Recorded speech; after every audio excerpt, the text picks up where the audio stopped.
నాతో తోడు నీడగా ఉండాల్సిన వాడే నాపై నింద వేశాడు.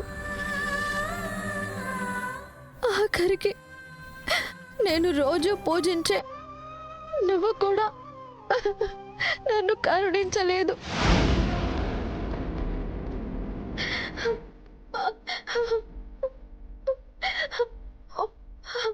బాధపడకు తల్లి.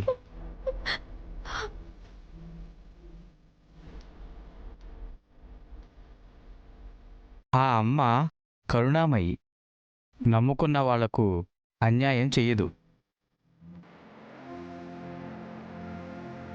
అక్కడున్న పసుపు కుంకుమ ఆ అమ్మవారికి సమర్పించి మనస్ఫూర్తిగా వేడుకో అమ్మా.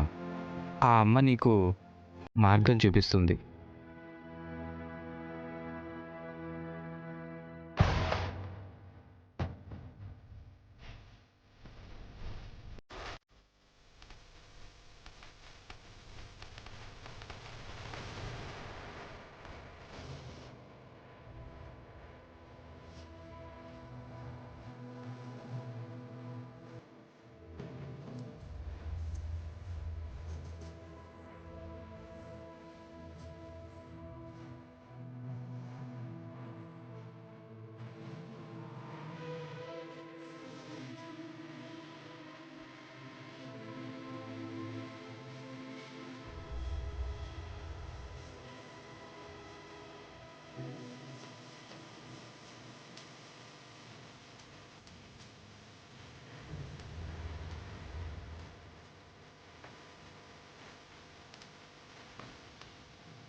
నువ్వు అమ్మల గన్న అమ్మ అయితే, చల్లని తల్లివే అయితే,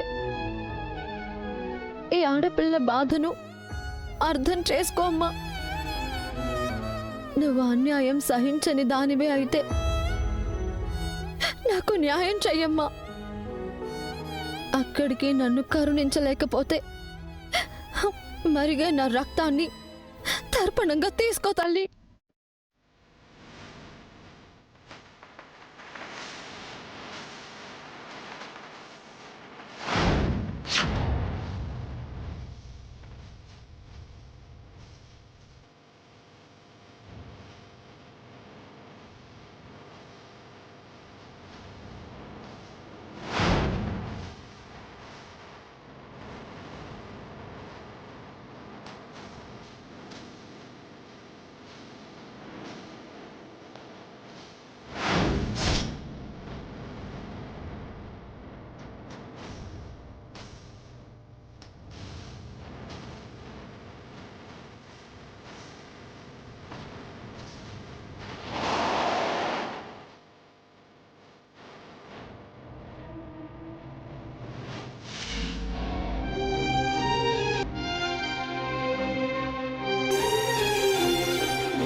కృష్ణ, కృష్ణ, నువ్విక్కడున్నావా? నీకోసం ఎక్కడెక్కడో వెతికాను. చేతికా బ్లడ్ ఏంటి? ఏమైంది? ఇప్పుడే అమ్మవారికి పూజ చేసింది బాబు. రక్తంతోనా? కన్నీళ్లతో కూడా. మీరు ఆమె భర్త బాబు?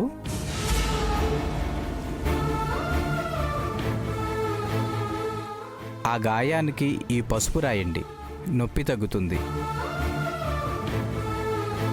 చేతికైన గాయానికి మందు రాయని వాడు మనసుకైన గాయాన్ని ఎలా మానుపుతాడు? ఏంటి బాబు ఆలోచిస్తున్నావు?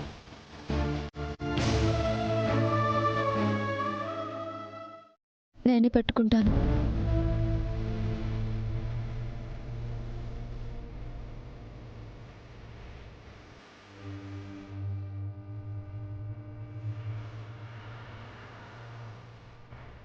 ఇంటికి వెళ్దాం పద కృష్ణ. చేసిన తప్పుకి పశ్చాత్తాపపడి నా కోసం వచ్చాడా, లేక నా మీద జాలిపడి వచ్చాడా? అబ్బాయి పిలుస్తున్నాడు కదమ్మా, వెళ్ళమ్మా. గుడి మూసే వేళ కూడా అయింది. అబ్బాయితో పాటు ఇంటికి వెళ్ళమ్మా. పద కృష్ణ.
అమ్మా విష్ణు, రాధాకృష్ణలు భోజనానికి రాలేదేంటమ్మా? వాళ్ళు ఇంకా ఇంటికి రాలేదు మావయ్య గారు. ఓ అలాగా. మేడం, కృష్ణ మళ్ళీ ఇంటికి రాకపోవచ్చు మేడం. రాకపోతే దరిద్రం వదిలినట్టే. మనం హ్యాపీగా ఉండొచ్చు.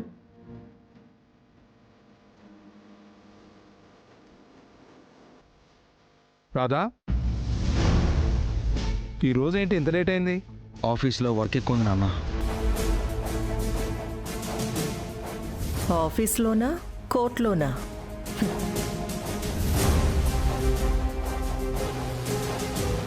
అమ్మా కృష్ణ, రా భోంచేద్దుగానమ్మా. రాధా, ఇద్దరూ వచ్చి భోంచేయండి.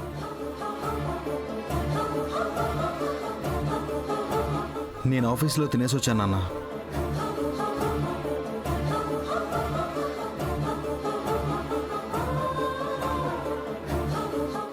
కృష్ణ, ఏమైంది అలా ఉన్నావు? ఏమంటుంది? దాని తల మీద పెద్ద బండరాయి పడుంటుంది. మనం వేసిన స్కెచ్తో మైండ్ బ్లాక్ అయిపోయి చావాలో బ్రతకాలో తెలియక కొట్టుమిట్టాడుతున్నట్టుంది మేడం. ఏం జరిగిందమ్మా? ఎందుకు అదోలా ఉన్నావు? ఏం లేదు మావయ్య, ఆఫీస్లో కాస్త పని ఎక్కువైంది. అంతే కదమ్మా, మరేం సమస్య లేదు కదా? సరే, నా భోజనం అయిపోయింది, మీరు కూడా తినండి. నా కడుపు కూడా నిండిపోయింది.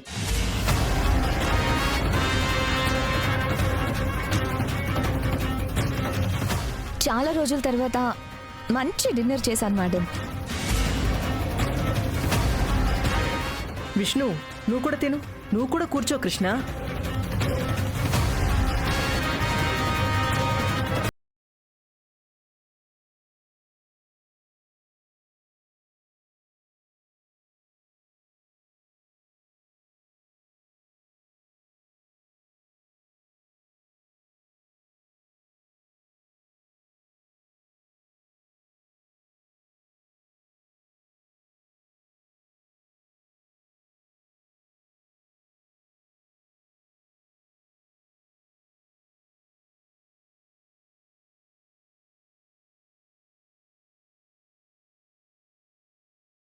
అనుకొని పరైవాడితో సంబంధం పెట్టుకోవడానికి సిగ్గుగా లేదు?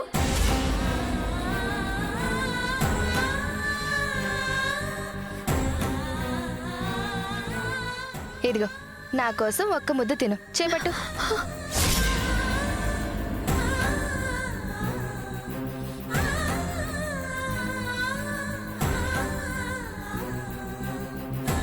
ఏంటి కృష్ణ ఈ గాయం ఎలా తగిలింది? అది ఆ, ఆ, అది ఏం లేదక్క, ఫైల్ తీస్తుంటే కట్ అయింది.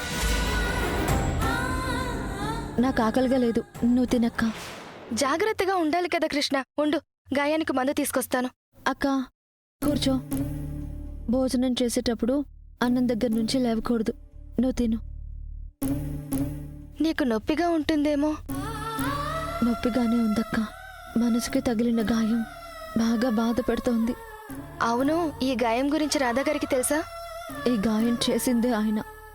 తెలుసుండదులే, తెలిస్తే ఊరికే ఉంటారా? అవును, నా మనసుకు గాయం చేసి తను మాత్రం మౌనంగా ఉన్నాడు. ఏంటి కృష్ణ, నేను మాట్లాడుతున్నాను, నువ్వేమో ఉలుకు పలుకు లేకుండా అలా ఉన్నావు. కంపెనీగా కూర్చోమంటే ఏమైనా కబుర్లు చెప్పమని, ఇలా కామ్గా ఉండమని కాదు.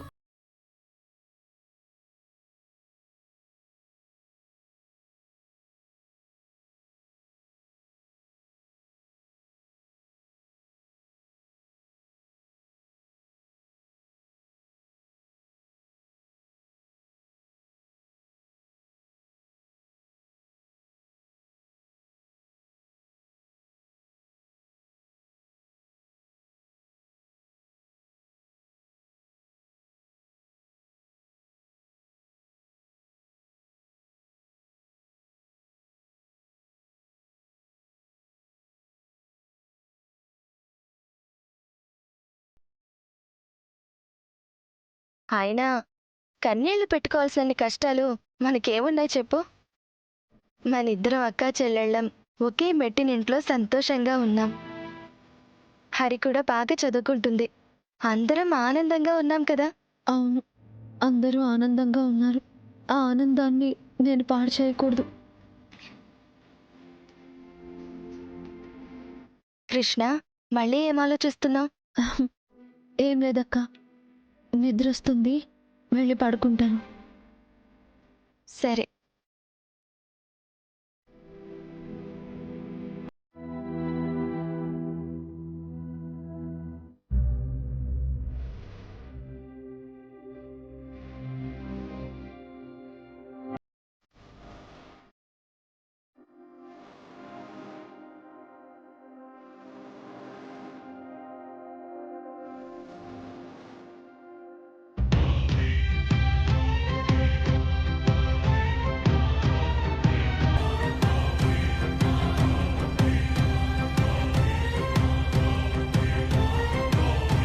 మిమ్మల్ని ఒక ప్రశ్న అడగాలనుకుంటున్నాను, ఆన్సర్ చెప్తారా?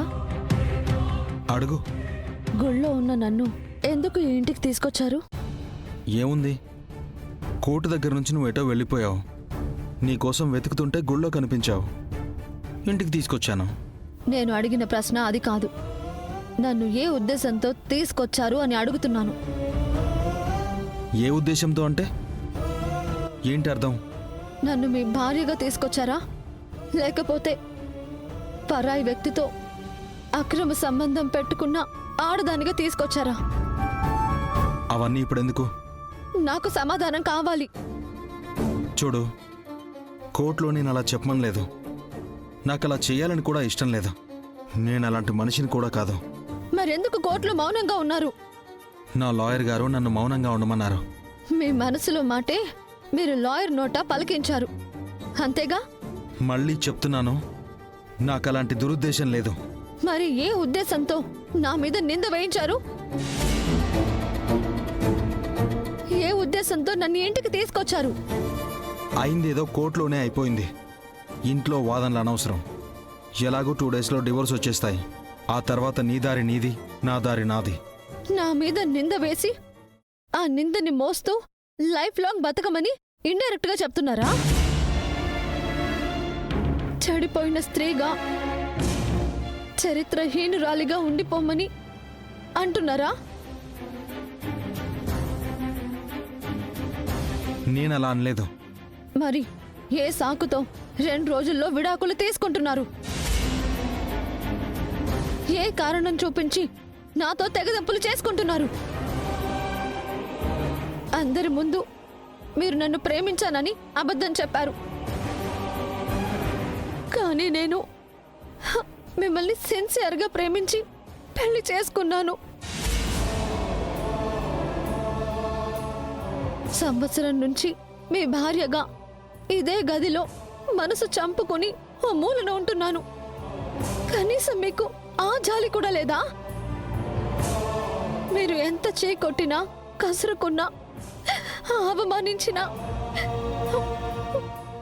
మిమ్మల్ని ఇంకా ఇష్టపడుతున్నాను. మీరు తప్ప నాకు మరో జీవితం అక్కర్లేదు అనుకుంటున్నాను. ఆ ఎమోషన్తో మీకు పని లేదా? ఒక నీచమైన అభాండం నా మీద వేసి విడాకులు అడుగుతున్నారే. మీకు అసలు మనసాక్షి ఉందా? మనిషిలా ఆలోచిస్తున్నారా? నీకు మళ్ళీ మళ్ళీ చెప్తున్నాను, అలా చేయాలని నాకు అస్సలు లేదు. అలా చేసినందుకు ఆ లాయర్ని కూడా తిట్టాను. నేను గిల్టీగా ఫీల్ అయినందుకే కదా నిన్ను వెతుక్కుంటూ గుడికొచ్చాను, ఇంటికి తీసుకుని వచ్చాను. మీరు గిల్టీగా ఫీల్ అవ్వాల్సింది గుళ్ళోనో ఇంట్లోనో కాదండి, కోర్టులో.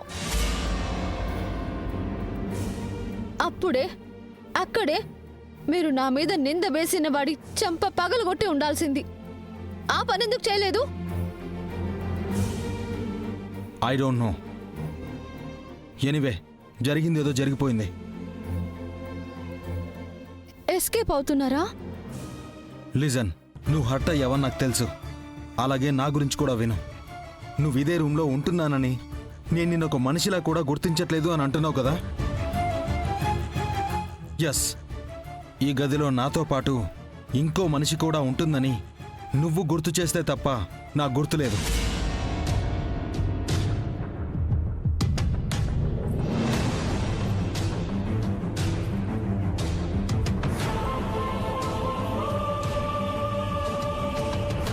ఎందుకంటే ఆ బెడ్డు, ఆ ఏసీ, ఆ బీరువా, టీపాయ్, ఎక్స్ట్రా ఇవన్నీ ఏ వస్తువులున్నాయో అలాగే నువ్వు కూడా ఉన్నావు. అంటే మీ దృష్టిలో ప్రాణం లేని ఆ వస్తువులు నేను ఒక్కటేనా? అవును. ఏ ఒక్క రోజు కూడా ఇద్దరు మనుషులు ఈ గదిలో ఉన్నారని అలాంటి ఫీలింగ్ నాకు కలగలేదు. ప్రాణం ఉన్న ఒక మనిషిని కూడా ఫర్నిచర్లా చూస్తున్నారంటే మిమ్మల్ని రాతి మనిషి అనుకోవాలా? నన్ను రాతి మనిషి అనుకో, పురాతన మనిషి అనుకో, ఐ డోంట్ కేర్. నాకైతే నీతో కలిసి బ్రతకడం ఇష్టం లేదు. అలా అని నిన్ను బ్యాట్ చేయడం కూడా ఇష్టం లేదు. అలాంటప్పుడు నా మీద అంత పెద్ద నింద ఎందుకేశారు? తిప్పి తిప్పి మళ్ళీ అక్కడికి వస్తావేంటి? అది నేను వెయ్యలేదు అని ఎన్నిసార్లు చెప్పాలి? అయిందేదో అయిపోయింది. అవమానమైంది నాకు, మీ కాదు. అయితే నన్నేం చేయమంటావు? నీ కాళ్ళు పట్టుకుని సారీ చెప్పాలా? మాట్లాడకండి. మిమ్మల్ని కొట్టాలనిపిస్తోంది. కొట్టు, ఆ వంకతో అయినా కోర్టుకెళ్తాను. మీరు మారరా? ఇంతేనా? అవును, ఈ గొడవలేవి వద్దనే మ్యూచువల్గా విడిపోదామని చాలాసార్లు చెప్పాను. నా మాట వింటే కదా ఇక్కడి దాకా తీసుకొచ్చావు. ఇప్పుడు నింద పడిందని ఏడుస్తున్నావు.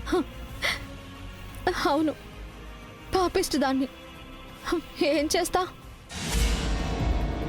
నా తాళిని కాపాడుకోవాలి, నా భర్తని మార్చుకోవాలి అని నేనే మూర్ఖంగా ఆలోచించి మీతో చాలా దూరం ప్రయాణం చేశాను. చివరికి నా శీలం మీద మచ్చ వేయించుకున్నాను. నాకే శాస్తి జరగాల్సిందే. ఇప్పుడు వెనక్కి వెళ్ళలేను, మిమ్మల్ని వదిలిపెట్టలేను.